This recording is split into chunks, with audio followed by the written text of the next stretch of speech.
Have you ever posted a job ad for a requisition that you landed and got minimal to no candidates? Well, in today's video, you'll learn why your job ads aren't hitting the mark. And be sure to stay tuned until the end because I'll also share some quick fixes.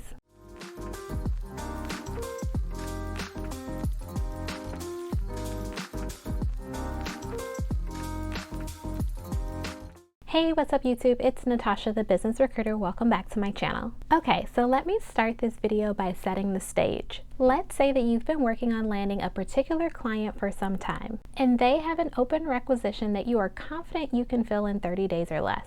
And after a lot of hard work and perseverance, you're finally able to land a signed contract and ultimately get the requisition that you had your eyes out on. Well, you post a job ad for the role and 7, 14, 30, and 45 days pass and you still haven't gotten any qualified prospects. So you start to scratch your head and wonder what happened. Well, the truth is your job ad probably happened. When it comes to job ads, the worst thing that you can do is post it and have it read as a job description. Job ads and job descriptions are two completely different things. A job description is essentially an internal document that's leveraged by a company to list every single aspect that a job entails. This includes day-to-day responsibilities, minimum qualifications, preferred qualifications, and oftentimes has a lot of internal company lingo. Now, a job ad or a job advertisement is an external document, and this document has information about the company as well as the qualifications. However, it's laid out in a concise and enticing manner.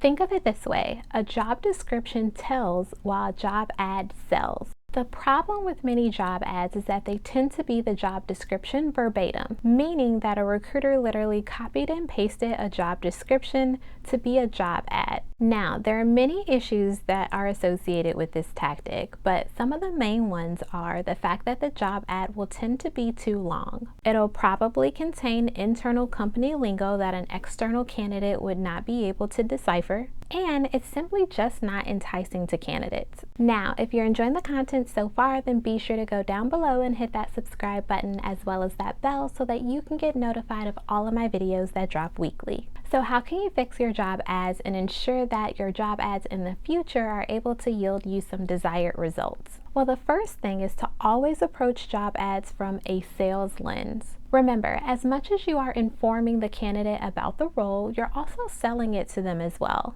You want to ensure that your job ads are enticing as much as they are informative. Now, the second thing is to never post the full job description as a job ad. Now, legally, you are required to provide a candidate with a full job description, but you do have some creative license over how the job ad is structured. And you want to ensure that you use that to your advantage in order to extract top talent. And third is to have fun with a job ad, at least where it makes sense. There's actually a company called Toast that incorporates bread puns all throughout their job ads. They're pretty clever, witty, and most importantly, it actually entices candidates. This is a great example of how you can have fun with your job ads. So to recap, job ads and job descriptions are two completely different things. If you want to attract top candidates, you want to make sure that your job ads are attractive, informative, and truthful. Avoid copying and pasting the job ad verbatim and focus on selling. This will help to create a surefire strategy in terms of attracting more qualified candidates to your job posting. Now, if you like this video, then be sure to give me a thumbs up. Also, if you are not a part of my Facebook group, then I'll leave that link down below in the description box.